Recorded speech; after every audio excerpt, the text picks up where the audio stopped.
Hi everyone, welcome to Tea Time Tuesday. I'm Rashawn Gidwani, PhillipCapital's media host and presenter, and today I'm with Mr. Hock Lai, co-chairman of the Blockchain Association in Singapore. Hi Hock Lai, how are you? Great. Fantastic, good to see you. He's also the co-founder and board member of the Global FinTech Institute in Singapore. In recent months, crypto has been in the headlines. Today, we're going to find out more about what's to come. So let's jump right in. Singapore has asked crypto firms not to market their services to the public. First off, can you tell us a bit more about blockchain and how the Singapore ruling affects this sector? Okay. Blockchain is like a global database, but instead of being housed in a single central server, it is being decentralized or distributed to many servers or nodes. And in the case of Bitcoin, there are more than 12,000 nodes independently verifying all the transactions and also competing with one another to be the one to solve a very tedious mathematical problem. And the one winner, we call it the crypto miner, they will win the right to add the block of transactions into the blockchain and earning Bitcoin along the way. Right. And it actually started in 2009 with the introduction of the Bitcoin. And the whole idea about Bitcoin is actually to be a peer-to-peer electronic money arising from the backdrop of the global financial crisis in 2008, trying to use the computer nodes, right, to remove the need to have any central intermediary like banks. And then in 2015, Ethereum was introduced with this programming capability. So we call it smart contract, whereby you can have self-executing contracts and programs that can automate stuff. But over the years, both Ethereum and Bitcoin have seen parabolic increases in prices. That has attracted a lot of speculators, traders, and investors into cryptocurrency as an investment class. Right. Yeah, so just to add on to that, I mean, exactly what you said, right? There's definitely now concern in the minds of local investors. This might make them wary when approaching the sector, especially because it's in the infancy stage, right? 0.01% is the number. So would you say this is the time to reframe the business strategy? And if so, how should the entire sector be positioned moving forward? You mentioned something about specified investment products. Both Spain and the UK, they decided to regulate the advertisements of cryptocurrencies. Okay. So, for example, in Spain, you need the regulator to review and approve your advertisement. Similar in the United Kingdom, last year they released the consultation paper, and recently they published the result from the public consultation team. By the next 2 months, they're going to roll out a series of rules on the advertisement, and in general, they are going to regulate the cryptocurrency advertisement like any financial products, such as unit trust and insurance products. Right. And I think these are very sensible ways to regulate it.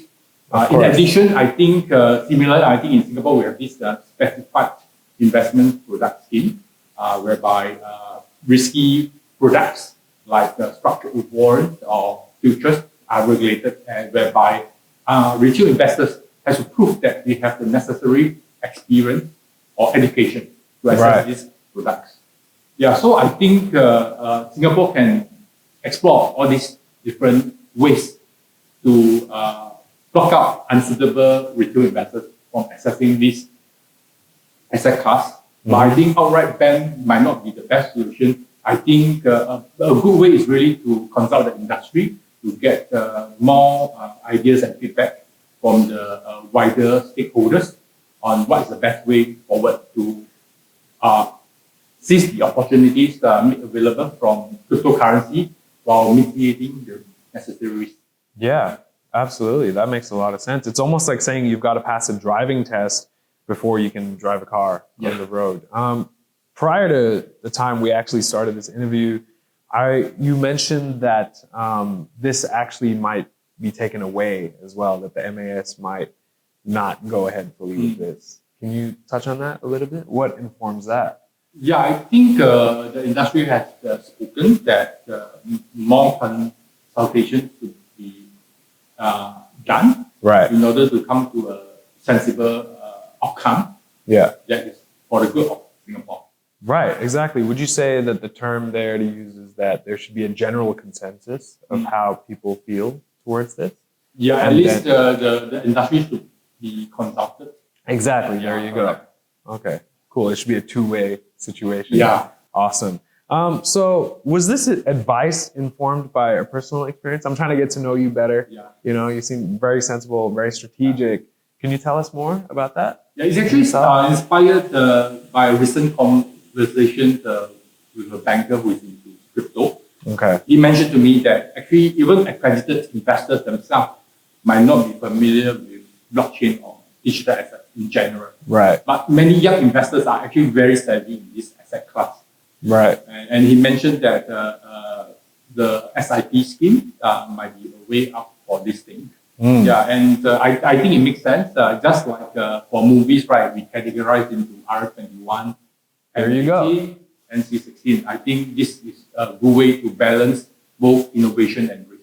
Yeah, thank you so much for that. I'm a big fan of metaphors. It's almost as if, just to clarify, once again, SIPs, specified investment products. And once again, I'm a big fan of metaphors. So if crypto and the blockchain is a product and you compare it to, say, alcohol, drink responsibly, right? Know what you're doing. If you're going to go play tennis, stretch. If you play tennis before stretching, chances are you'll get hurt. So beware. Cool. Got that sorted out. So I've read an article on the Business Times recently about Binance Holdings, which is the world's largest crypto exchange, tying up with a Bangkok billionaire to study the digital asset exchange scene there. How does this affect the crypto scene in Southeast Asia and Singapore in particular? So if you look at the crypto scene, looking at the big picture, right? Southeast Asia with a population size of 650 million, half of the population less than 30 years old, half of the population do not have access to proper banking services, and most of them have a mobile phone, digitally savvy, quite active in social media.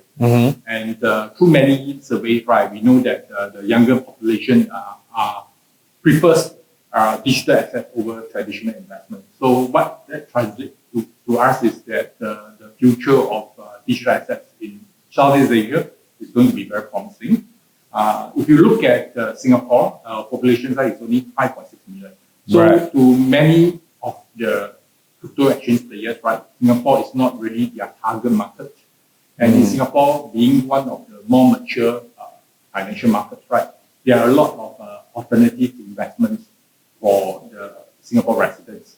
So many of them, they will use Singapore as a business hub, as a launch pad, while they start expanding into the various countries in Southeast Asia, whether it's in Indonesia with a population size of 260 million, or whether it's into Vietnam with 100 million, or in Philippines, Thailand, etc.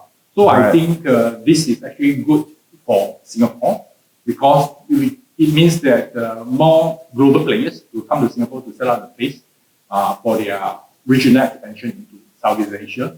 And I think over the medium to longer run, with more and more players in this region, right, I think the adoption of this technology will definitely improve. Yeah, key theme I got from that is evolution, right? Now, something I know you believe in is genius is 1% inspiration, 99% perspiration. So when something is new, resistance is natural. So being the co-chairman of the Blockchain Association Singapore, can you tell us how you're overcoming these challenges, still finding a way forward? So that is a quote from Thomas Edison. There you go. Right. Okay. In fact, someone asked him, how do you felt for having filled 1,000 times before inventing the clock? He replied, I did not fill 1,000 times. I took 1,000 steps. So basically what it means is that you need to be relentless, and as an independent non-profit organization set up to support the growth of blockchain and digital assets in Singapore, Blockchain Association Singapore will be relentless in our pursuit to engage all the stakeholders about the potential of blockchain and the various ways that we could mitigate the risk. It's almost equivalent to why Singapore has casinos, right? Right. We have various measures to mitigate the risk of people, at least Singapore residents, being addicted to gambling. So I think we have to balance both the economic benefits and the social risk that digital assets might bring into the society. So it's really to strike a balance instead, and not about banning it. Right. So again, key takeaway from that, Singapore has to find the balance, right? Recently, the Staples Center, which is a globally famous landmark in I like to say LA, and Los Angeles, was renamed the Crypto.com Arena. Now that's a huge feat, right? And I heard the deal was like in the high hundreds of millions for a good amount of years. So you kind of touched on this earlier. Is crypto gaining global acceptance? And how does Singapore find that balance? It's just a matter of time, really. Over the last 1.5 years, we see a lot of institutional interest in the crypto space. We have the likes of MicroStrategy, Tesla, PayPal, Visa, MasterCard coming into this space. And then we see killer apps like decentralized finance, non-fungible tokens that significantly increase the utility value of crypto. Having said that, if you look at the number of wallet addresses of both Bitcoin and Ethereum combined, right, is about 265 million. So if Globally? Yes, globally. Yeah. If you compare to the global population of about 7 billion, I think we are only about 5% or less in terms of adoption. Right. Yeah. So what it means is that I don't think crypto is globally accepted yet like gold. Right. But that reflects the potential growth of crypto. That means it has a lot of room to grow further. 95% more room, essentially. Well, I mean, yeah. considering, populations that aren't connected. Correct. Awesome. Okay. So we've spent a huge deal amount of time discussing crypto. Let us know, are there other uses for the blockchain in other areas of our lives? Yeah. We were discussing. Yeah, correct. Just now we mentioned about the non-fungible tokens, right? In fact, for the Blockchain Association Singapore, last year, we together with the NTUC UCAP Fund and partnering Singapore Airlines, we actually did the first NFT charity auction, raising 400,000. And towards the end of the year, we actually did another charity auction with 6,000 to the money fund. So definitely NFT has captured the imagination of a lot of people, democratizing the arts market, the collectibles market. And we think that one of the key reasons is because most people can relate to NFT because it is something that is quite visual. It's artistic also. The other big use case, of course, is decentralized finance, whereby the financial services now can be provided without the need of going through intermediaries like banks, making it more efficient.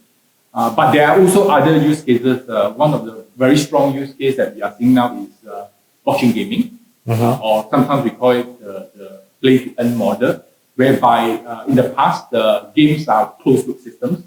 The items or coins that you earn within the game can be transferred out, can be monetized.